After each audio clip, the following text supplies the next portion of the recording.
dari Kampung Dokar, Desa Wisata Monta, Kabupaten Sika, Maumere Flores, Nusa Tenggara Timur.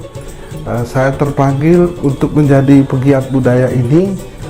Pertama sekali adalah karena saya dari kecil terbentuk hidup dari ajaran budaya leluhur. Orang tua dan keluarga saya itu selalu mengarahkan kami anak-anaknya untuk taat kepada budaya warisan leluhur. Nah, saya sekolah dan saya juga sampai tamat, lalu harus mencari nafkah. Saya merantau di Batam dan setiap kali ada cuti saya selalu kembali ke kampung. Dan waktu demi waktu saya melihat kondisi yang ada di kampung sudah mulai tergerus ya, nilai luhur budaya nenek moyang itu kepada generasi berikut itu mereka tak kurang begitu memahami dengan baik ya, apalagi melakukannya, sehingga pada tahun 2010 saya harus kembali dari Batam, datang dan mengajak masyarakat di sana, ayo coba mari kita bersama-sama mendirikan sanggar seni budaya ini supaya budaya warisan leluhur kita hidupkan kembali, mumpung masih ada orang tua yang sangat memahami tentang tenun ikat pewarna alam, kemudian tarian tradisional, musik tradisional. Wah, ini bisa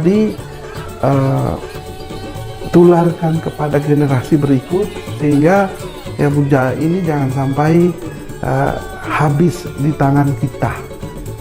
Itu yang membuat saya harus segera kembali dari perantauan untuk bersama-sama masyarakat di sana menghidupkan kembali budaya yang diajarkan, diwariskan leluhur kepada kita.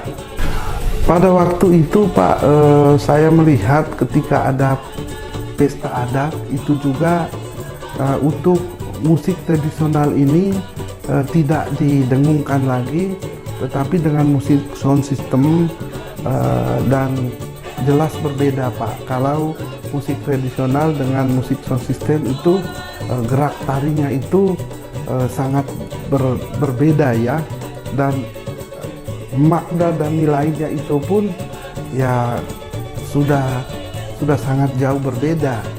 Jika tarian adat itu dengan lantunan musik-musik tradisional, bahwa setiap gerakan itu punya makna, punya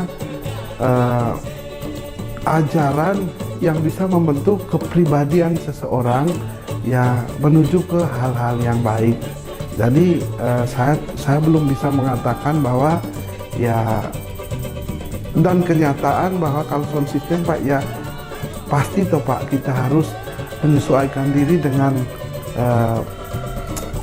gaya diskotik, kemudian ya gaya-gaya luar Pak ya, yang hanya mudah-mudahan ini tidak menurut saya Pak ya, tetapi kalau ini dibiarkan terus berarti budaya itu pasti terkikis oleh zaman, dan pembentukan karakter daripada kaum muda itu akan tergerus dan tidak akan mempunyai jati diri ya sebagai orang Indonesia, orang Flores, NTT dan Maumere seutuhnya. Di sana itu Pak, ketika ada pernikahan, ada tarian-tariannya itu sudah terbagi sendiri. Kalau bercocok tanam itu juga sudah ada bagian-bagian tersendiri tarian-tariannya. Kemudian ada juga tarian yang mengingatkan kita pada waktu dahulu leluhur itu terjadi perang suku di antara satu suku dengan yang lain. Nah, beberapa jenis tarian perang itu masih terjaga dengan baik di sana Pak ya. Contoh seperti tarian perang itu Tuaretano itu tarian naik di atas bambu, prajurit mengincar musuh-musuh agar jangan sampai masuk ke kampung, dan juga ada latihan perang untuk ketangkasan kaki yang disebut dengan pataralu atau agalu, kemudian yang disebut dengan magemot, itu latihan ketangkasan untuk kepala, daripada tidak dilatih dengan benar nanti kena pelor ya satu kali dan selesai Pak. Lalu yang wedding atau perkawinan itu ada tarian namanya roamuu. Roamuu itu pisang dua pohon nanti ditanam, itu juga tidak sembarang orang menanam Pak. Dari keluarga mempelai wanita, dari yang menikah itu kan pasti ada mama dan ada bapak. Keluarga mamanya tanam satu pohon, keluarga bapaknya tanam satu pohon di pekarangan rumah. Lalu yang menebang nanti dari mempelai laki-laki itu juga sama, kan punya mama punya bapak, keluarga bapaknya nanti tebang satu pohon, keluarga mamanya tebang satu pohon. Dan juga dibayar mas kawin juga, tidak tebang saja Pak, pasti harus bayar dengan mas kawin. Dan itu dari laki-laki ke pihak mempelai perempuannya. Dari mempelai perempuan juga harus memberikan mahar adat kepada yang mempelai laki-laki, keluarganya yang menebang itu, seperti kain tenun, kemudian beras, ya arak atau moke, kemudian maaf Pak, babi ya itu mereka udah runding sebelum itu. Lalu pemotongan daripada pisang itu sendiri tidak asal-asalan Pak ya. Kalau nanti mas kawinnya atau belisnya itu tinggi, batang boleh ditebang Pak. Jadi kan itu utuh, masih ada daun, masih ada batangnya separuh saja Pak, karena diambil dari kebun dan ditancap kembali di karangan rumah. Jadi kalau nebang daunnya itu pasti ya boleh kita katakan di bawah ya, es misalnya. Kalau nanti sampai dengan buahnya itu udah medium, itu mas kawinnya pasti naik. Kalau sudah dengan batangnya pasti gading Pak ya. Jadi ada istilah dalam bahasa adatnya dibilang baat muu berbunga guru dari balik olat batu welin balam. Ibarat kita menanam kembang di depan rumah, nanti ketika akan dipetik, daunnya ini harganya adalah emas dan batangnya itu adalah gading. Jadi mempersunting itu juga harus memperhitungkan Pak, mampu atau tidak ya. Ini salah satu contoh penjelasan dari tarian-tarian yang ada. Sebenarnya banyak Pak, banyak tarian-tarian itu. Makanya misi kita saat ini juga bukan hanya dengan membuat sanggar ini, dan ini ruang lingkupnya kecil. Kedepannya kami akan mengajak teman-teman kita bersama-sama supaya ini harus kita tulis Pak, kita tulis ya. Bapak-bapak juga bisa membantu untuk mendokumentasikan itu, sehingga kaum milenial, anak-anak muda ke depan dengan dunia IT ini mereka boleh memahami dari IT dan lain-lain Pak. Sanggar ini Pak, kena kampung itu namanya dulu doka ya.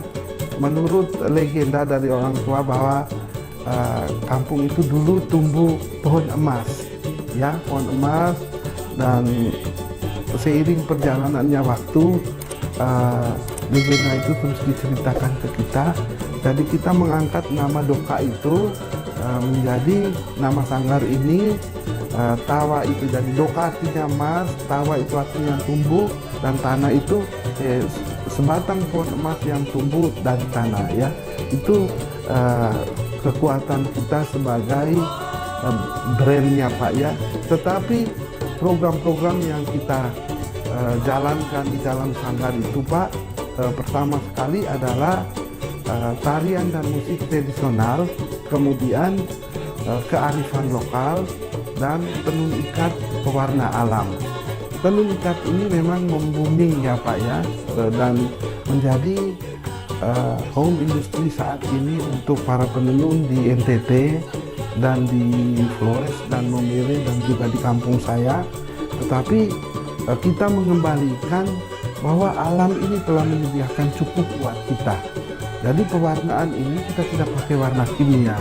Kebanyakan orang di luar desa kita menggunakan warna kimia, tetapi saya datang mengajak masyarakat kita kembalikan ke warna alam, karena itu ramah lingkungan dan ini mempertahankan juga warisan leluhur.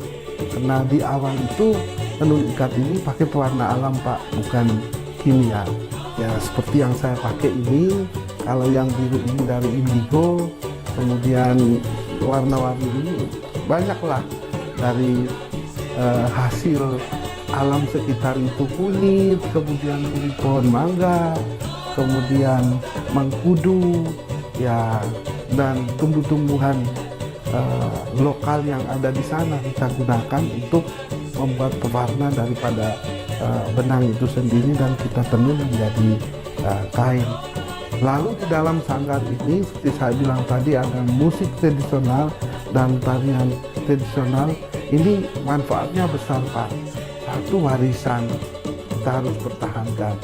Yang kedua, ini bisa memberi hidup untuk masyarakat di sekitar, karena datangnya tamu-tamu domestik dan mancanegara untuk melihat langsung ya proses tenun ikat secara tradisional yang kita tenun secara manual itu langsung di kampung, yang menjadikan desa ini menjadi desa wisata budaya destinasinya.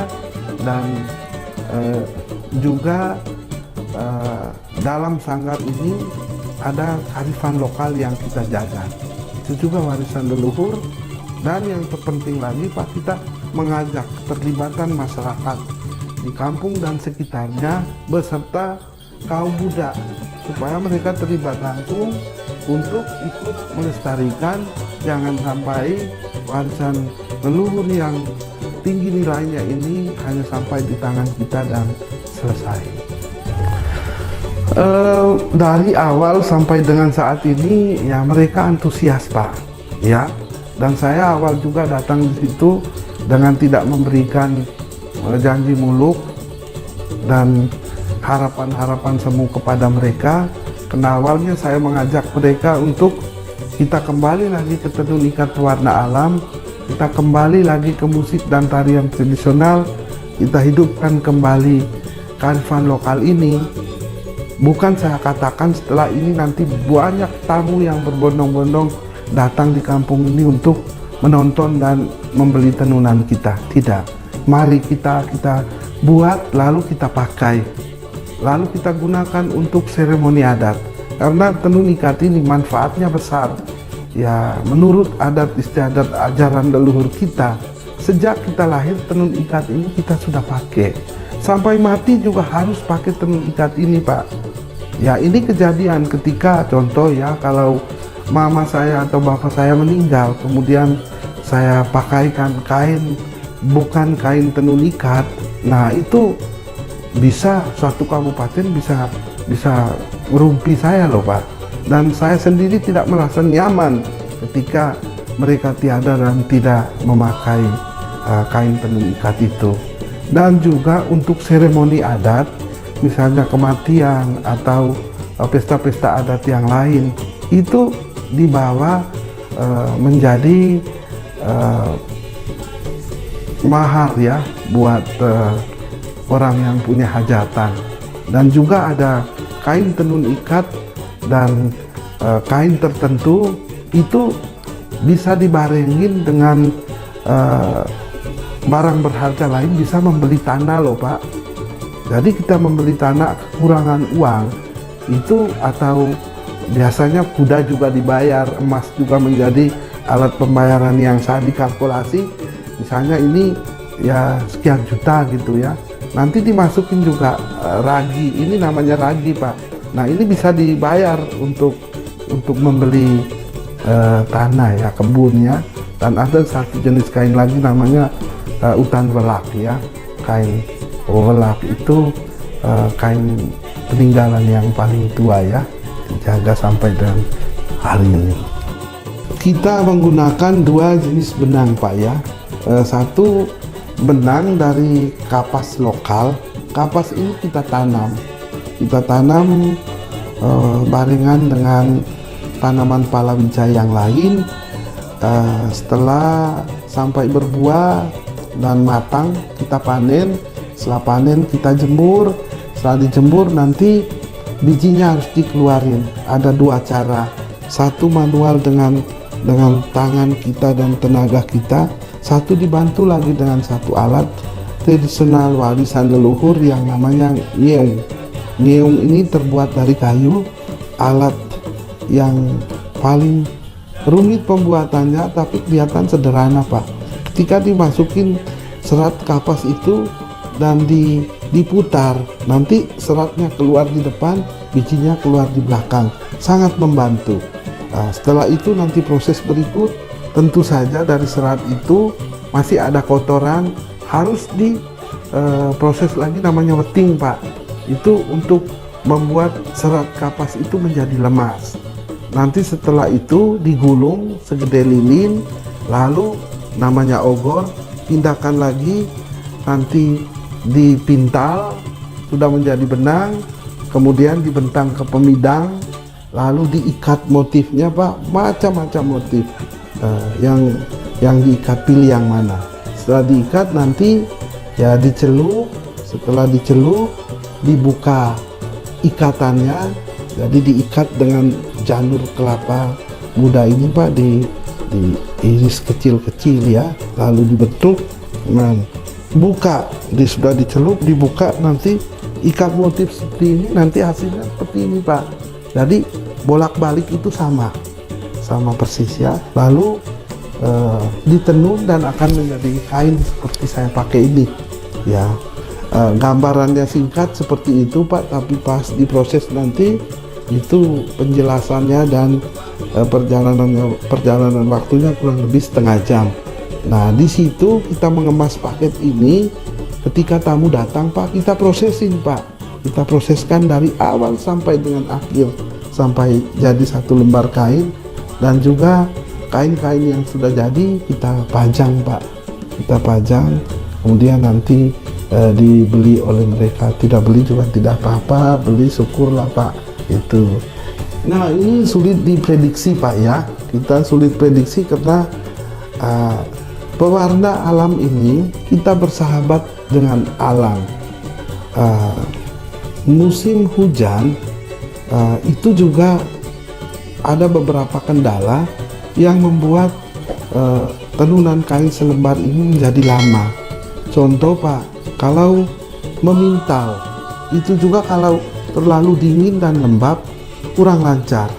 Mengeluarkan bijinya juga begitu, kalau hujan angin lembab kurang lancar. Menenun juga begitu ya, mencelup juga begitu Pak, karena kita perlu jemur dan itu dicelup berulang kali Pak, bukan satu kali. Kalau warna kimia satu kali celup, malam ini dibuka, esok ditata kembali, lusa ditenun, minggu depan bisa jadi Pak. Tapi kalau yang ini memang sulit kita prediksi, sebab kita berhubungan dengan alam.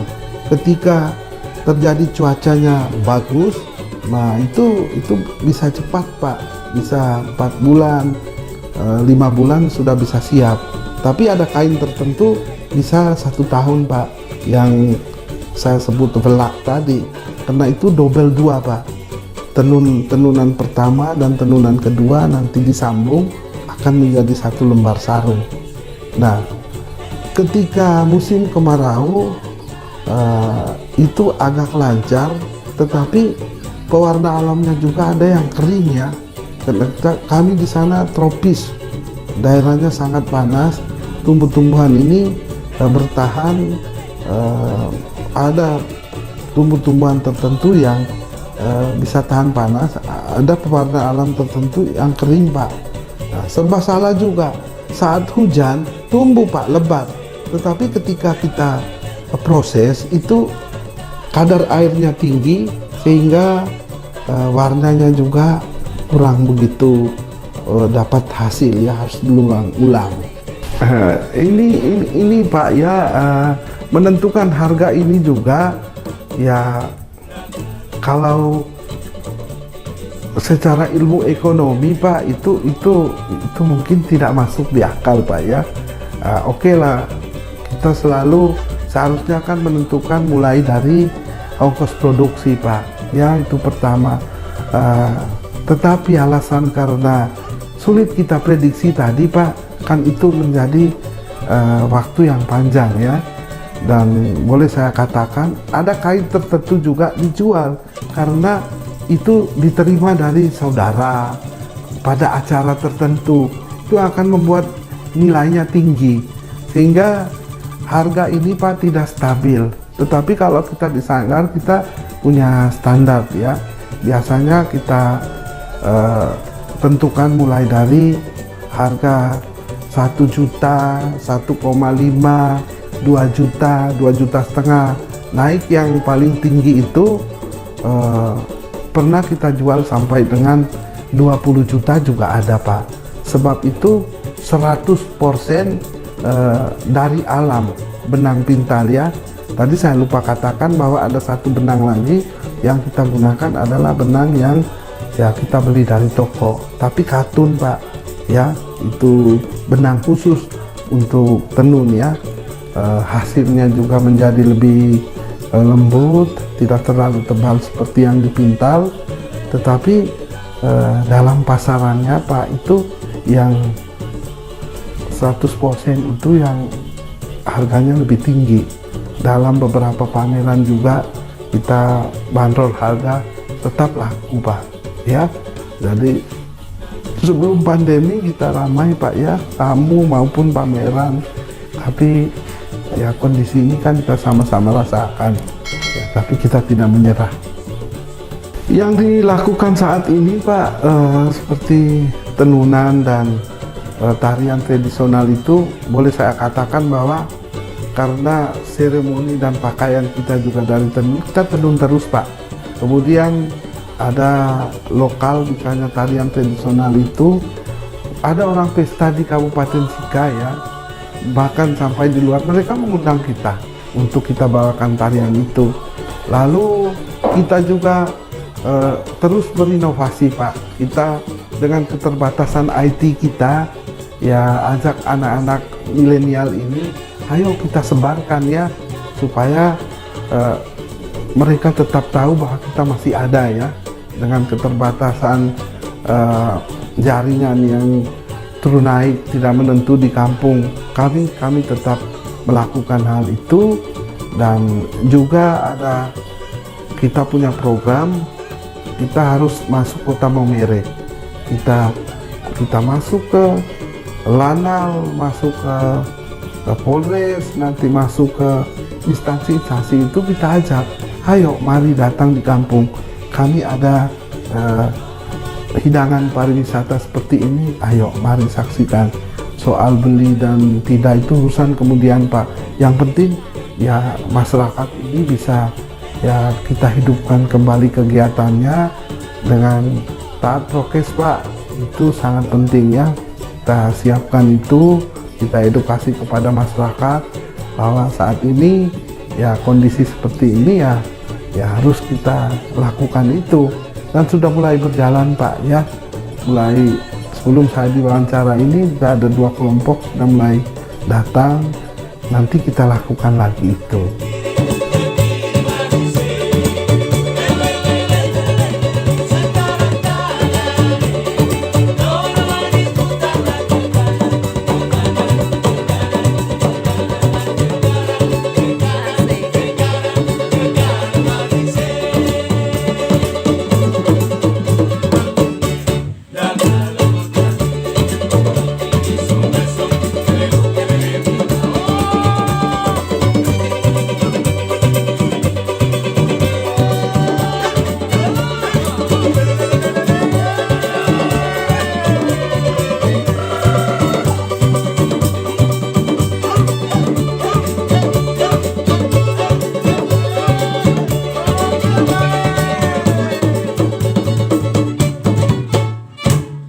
Thank you.